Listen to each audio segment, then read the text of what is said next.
anything so much as I had to promote this movie.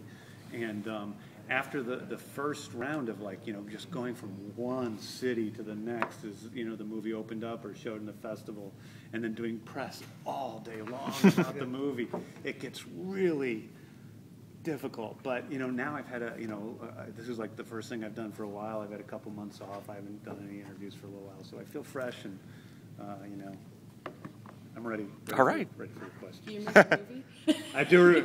I remember the movie well, yes. So, was it your intention to make a movie that was this fucked up? I think that's not that it was my intention to make a movie that was fucked up. I think it's the fact that I just made a movie that was me and I'm fucked up. So I don't know if I never really set out to make a movie that was fucked up, but I didn't hold back, while I was writing this film. This movie was never about, wanting to make a movie that appealed to a certain demographic or made a certain group of people happy. It was just about telling a true story for me. And the truest story I could, and that's what happened to come out of me.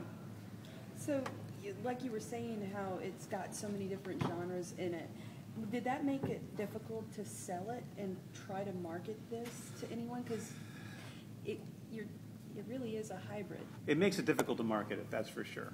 To sell it to the audience or to sell it to the... Just to get people to come to it and explain it. Yeah, but the truth is we made the movie for such a low budget, for a couple of $1 million that we were, that everything was reasonable, I mean, I always set out to make something that I thought of as an art house film. I know it isn't what people typically think of an art house film, but that's the kind of theaters it played in, and that's what I originally thought the movie was. So, it way overperformed on VOD, which we didn't expect. And the movie's done very, very well. And, I don't know if you heard me telling these guys, but, we were, top 10 on Blu-rays last week on Amazon, which is amazing for a movie like this that's not going to come out for another couple weeks. And so the movie's doing extremely well. And I think a lot of that has to do with the cast, but we'll take it. The casting you had a great cast for this. Rainn Wilson just kind of nails this guy. Was he your first choice for that role? Because he's so perfect in that role. Well, I didn't know Rainn existed when I first wrote this movie in 2002. And we almost made the movie in 2005. And at that time, I really, really wanted John C. Reilly to play it.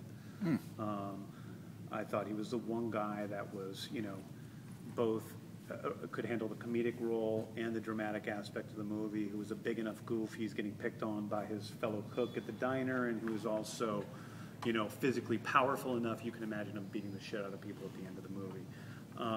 And again, I guess I probably just met Rainn at about that time, and I just knew him as a friend. But, that we didn't make the movie at that point. The people that were financing it didn't think John C. Reilly was a big enough star to make the movie at that time.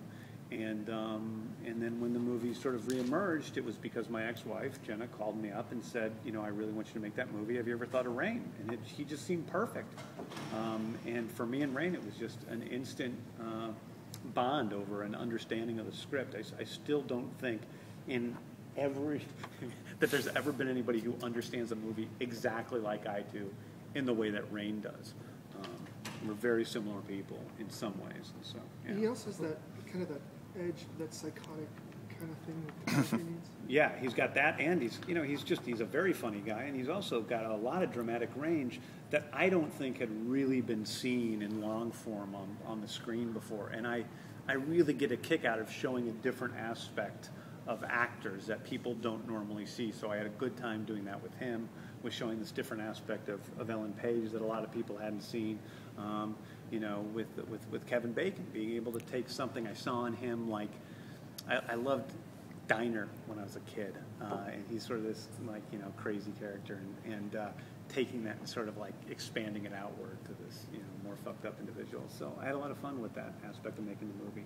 Most of your films are like cult status. Are you thinking about doing a more mainstream film or anything like that? Or? Yeah, I think my next movie will be more mainstream. Okay.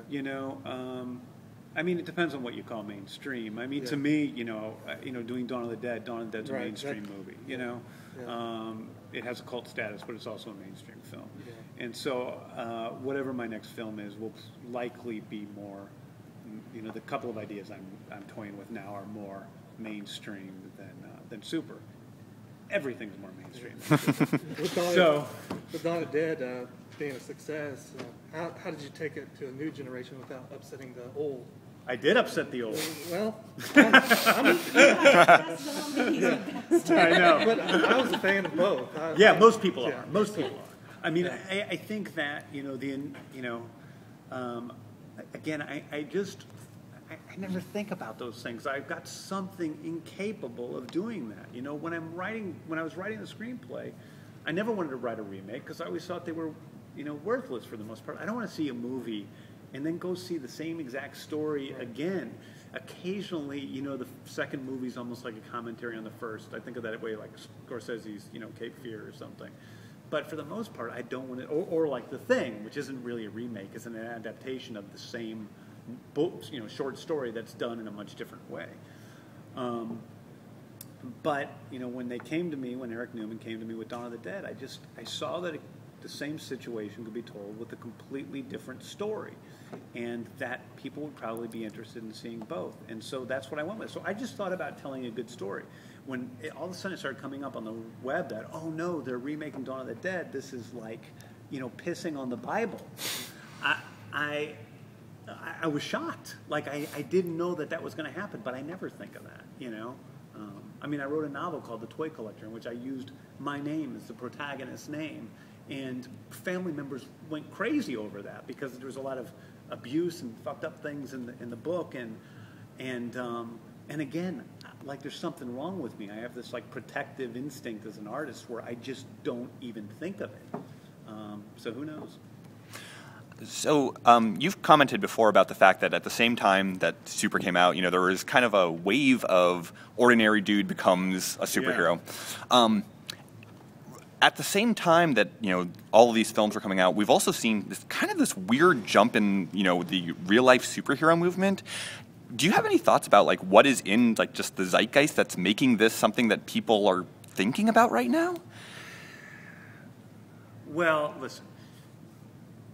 They're two separate things. I mean, I think that superheroes, obviously, are more popular than they ever were because they went from being comic books, as popular as they always have been, have also always been of a certain cult status to people. I mean, not everybody reads comic books, and now that superheroes are in the biggest movies of the year, every year for the past 5 years, it makes sense that real-life superheroes come about because it's just more of a part of the consciousness.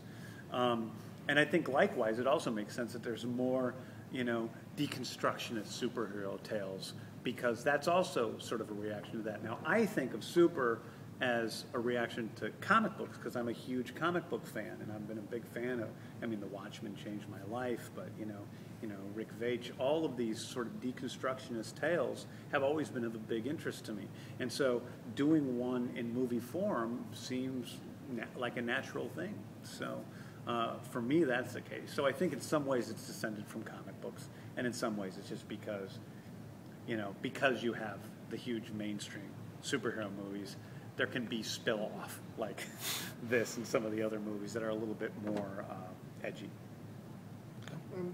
Like the internet, there's just a lot of talk because Kick-Ass came out before your movie, but your movie is like really tonally kind of different. Yeah. It's really a different movie, but do you think like the comparisons were really unfair?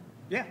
Oh, I mean, well, not only that. I wrote the movie first, and Mark Miller knew about it. So yeah, it's definitely unfair. It's totally unfair. And I love Mark Miller. He's an amazing, amazing writer, and one of the 5 best comic book writers living today. And I'm not, but this movie existed before the Kick-Ass comic was even written.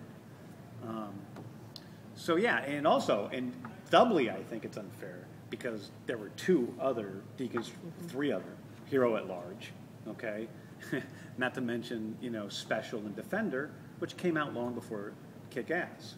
And I think that there's a big difference between anytime that there's something that I hear that somebody says, oh, this is a ripoff of Kick-Ass, it does. It irritates me. I think it's much, when you read something saying there's a genre of real people becoming superheroes, that's true. Obviously these ideas sort of came about at the same time, and except for Hero at Large, which is our grandfather. Yeah, sure. Kind of piggybacking onto that, what do you think it is? It seems like with Super, with Kick-Ass, we're kind of taking that ideology of the superhero and making it, kind of telling it to go fuck itself, really, because you're taking something that's heroic and you're kind of shoving it into reality and making them sort of jaded and darker at nowadays. And do you think that's like a sign of the times that we live in at this point? I don't think that's what I did. I mean, I can see what you're saying, and there's an element of that, sure. But as fucked up as it may be, I think, Frank in Super is trying to do something heroic. And he's trying to be something beyond human. He's trying to be something extraordinary. He's trying to be super. That's what the movie's about. Now, you may think what he did is really fucked up, and in real life it probably would be, but it's not real life. It's a movie.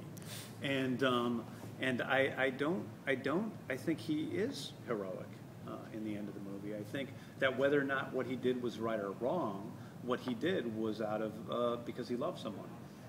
And I think that makes a big difference to me.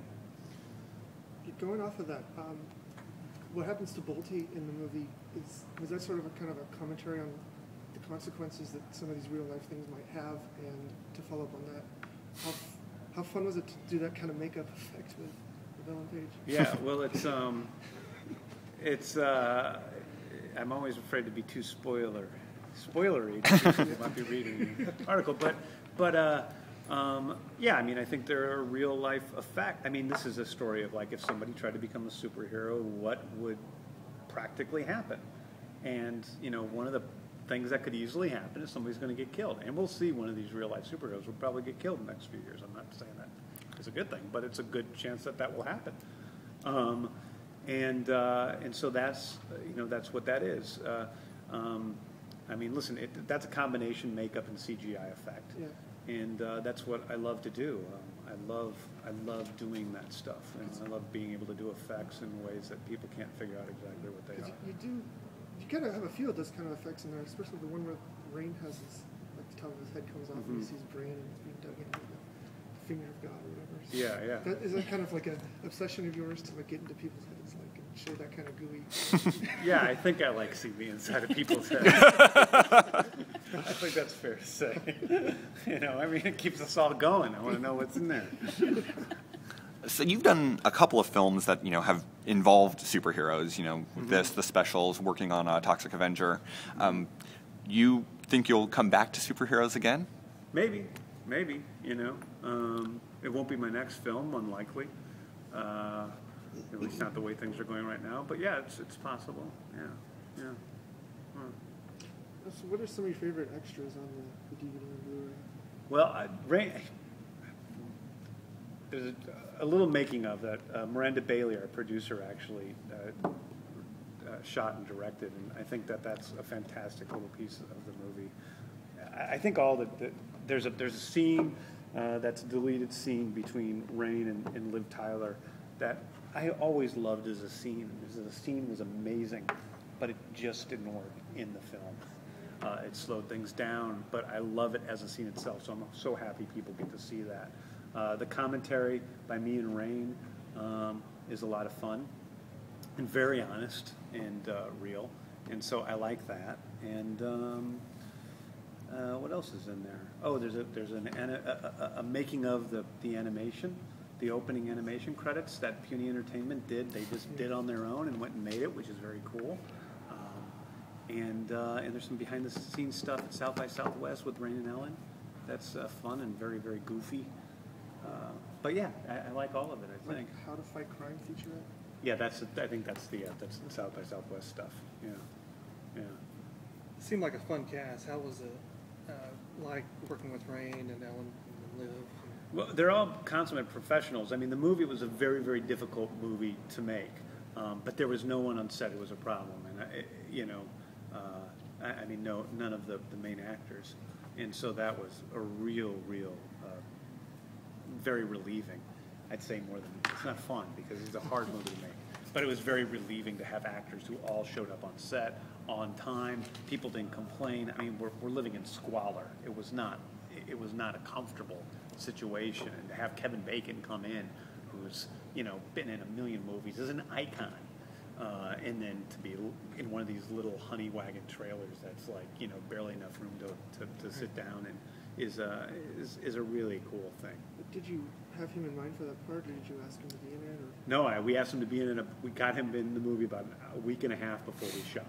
There was another actor who was actually going to play that role, and he started being a problem, and I was afraid he was going to be the kind of problem that, that I was just afraid any of the actors would be, but it's just kept showing up in that way. And so I said, I can't take the risk, and we let him go and immediately started searching frantically for someone and came up with You end up getting the villain from X-Men. Yeah. I know, it's so funny. Great. Is that All right. everyone got what they need? I think so. So, Can I get a picture with you in front of the poster?